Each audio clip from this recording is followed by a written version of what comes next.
Is that a trick question? They gave up Kwame Brown. We're in here talking about practice. This man was a bona fide scrub. He can't play. We're talking about practice. I'm most happy that Jesus Christ did not let me lose my teeth when I was 20 years old. Hey, this is Charles Barkley. I'm a dumbass. But I was wondering, like, what if you kept your baby teeth until the age of 18 or 20 and then you lose them? That would look pretty bad.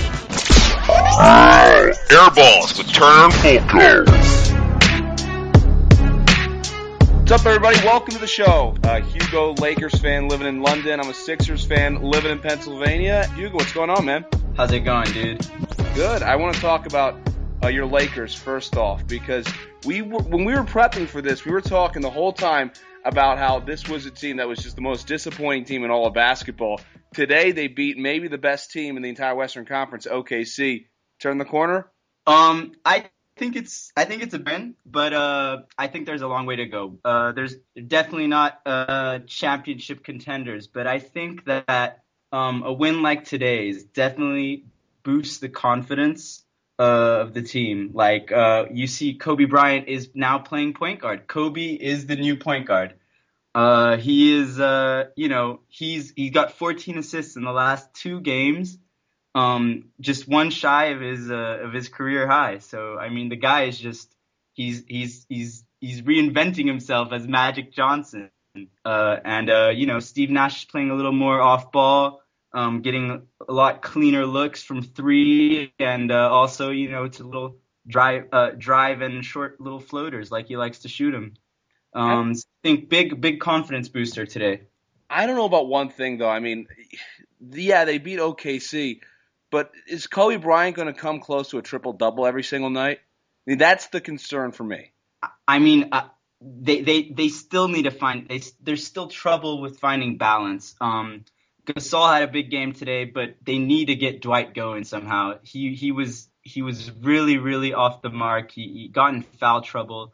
They really need to find a way to get him going. The other thing is, it's still a Mike D'Antoni team, and from the root of the problem, that's what I've always contested. The problem with the Lakers this year is they decided 4 games into the season to fire a mediocre coach in Mike Brown and hire in the worst possible fit for their roster with Mike D'Antoni. You're bringing in a up-tempo coach who's been a proven failure elsewhere to come in and coach a bunch of guys who don't have any legs left. That, to me, is always going to be the prevailing problem. On top of that, they're a team that clearly can't play his system, but Mike D'Antoni's always been of the opinion that his system is the best way to go. He doesn't adjust to anybody. He makes you adjust to him. And I don't know. I just don't see this being any kind of corner turn. I get it's a good win, but I want to see more. Well, obviously, it's that said, they're definitely not championship contenders. I mean, a guy like D'Antoni, great offensive basketball mind, obviously, but the stubbornness. He wants to implement his system, and he doesn't understand that he needs to cater to his personnel. And when you have 2 7-footers as skilled as Gasol and Howard, you have to sometimes play inside out. I mean, I get the whole share the ball. I think that's the way to go, but sharing the ball wise, but you need to get Howard touches, not only for this season, because they've got a problem. If Howard doesn't stick around after this season, that whole summer of moves and everything, that's just that. I mean, it's already been a bust. If he doesn't stay, it's a complete bust. I do think this Lakers team is a playoff team. Like, I get that the record is bad. I still think they're going to get better as the year goes on. Because, again, they haven't been healthy either. I mean, that's the other problem with this. They haven't been healthy. When they get healthy, they're going to be – and they kind of are now. They're going to be better, which means I still think they're a playoff team. I just worry that they're 7 seed and 8 seed. And, yeah, as you mentioned, a really interesting offseason coming up if you have all that. I think they're a playoff team. I think they'll put together a little win streak. They've been terrible on the road, though, and they've got that Grammy trip coming up, which is the longest. I think it's 7 games. And, that's going to really shape and define the rest of the season. The problem is you get into the playoffs as a 7 and 8 seed. Obviously, anything can happen in a 7-game series, but history shows us that very rarely upsets occur. And if they have to face San Antonio or OKC the road in those in that first round, I have a hard time thinking they'll get through that. The other thing is this. They beat OKC tonight. Great. Oklahoma City was playing the tail end of a long road trip as well. So, I mean, there's circumstances to everything, and that's why I don't want to overlook into the win. And Westbrook went something like 6 for 21, 6 for 22, and that's obviously an anomaly. I mean, that doesn't happen every night.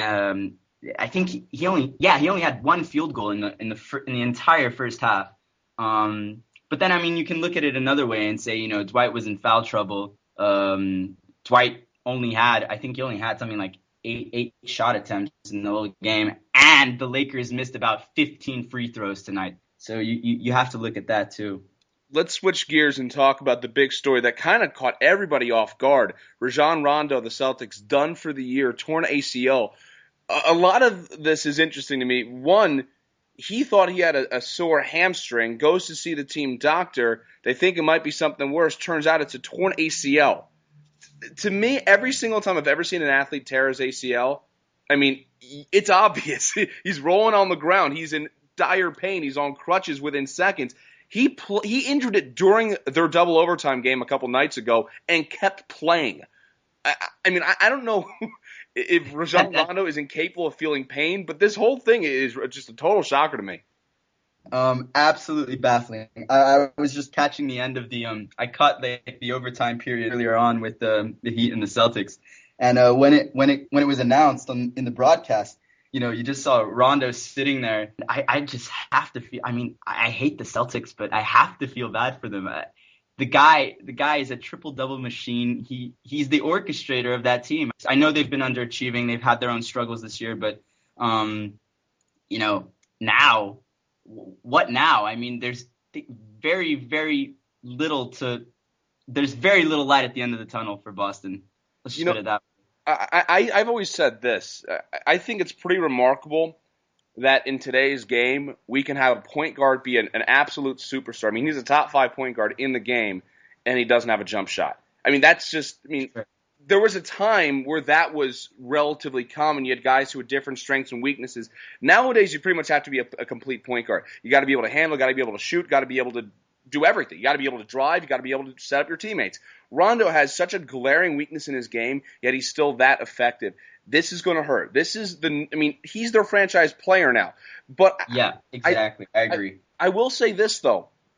I think this may be somewhat of a blessing in disguise for Boston. I really do. Let's be honest with ourselves. For the past 2 seasons, and I don't care how far they got in last year's playoffs. Are you talking about the chemistry issues? Well, no, I'm talking about the aging issues. This is an old team.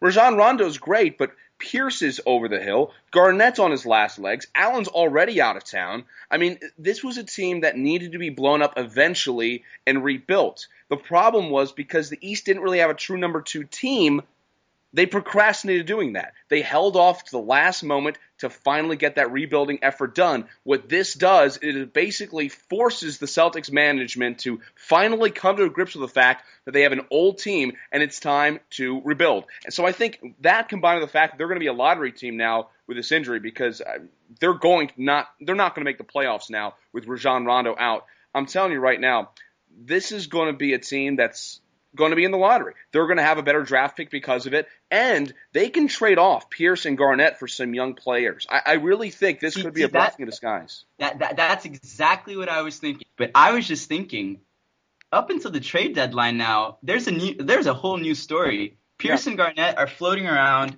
It could be out of a contender. They could be dumped by Celtics. And like you said, I think the Celtics are better off bottoming out, getting a good lottery pick. They have Rondo. They have Avery Bradley, who's a good up-and-coming piece. Jared Sullinger has had an impressive rookie season. And, I think you go from there. Rondo is the leader of this team. And like you said, they procrastinated rebuilding, and I think now is a better time than any. And I don't think Danny Ainge is a GM that's afraid to pull the trigger on a big trade or anything. So we'll see. We'll see what happens. And I think a lot of fringe playoff teams that are very good but aren't quite at that next level. I mean, they'd kill to have a player like Pierce. They'd kill to have a player like Garnett. talking about like a Chicago or an Indiana. If you go out west, hey, Dallas.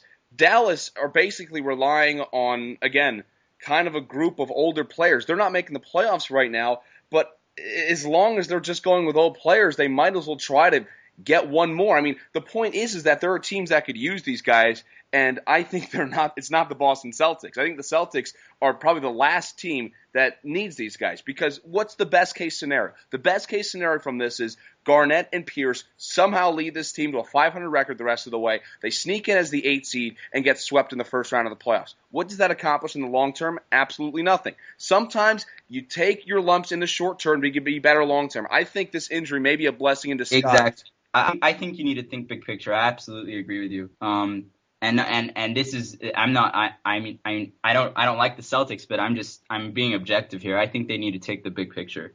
No question. Absolutely agree with you. No question about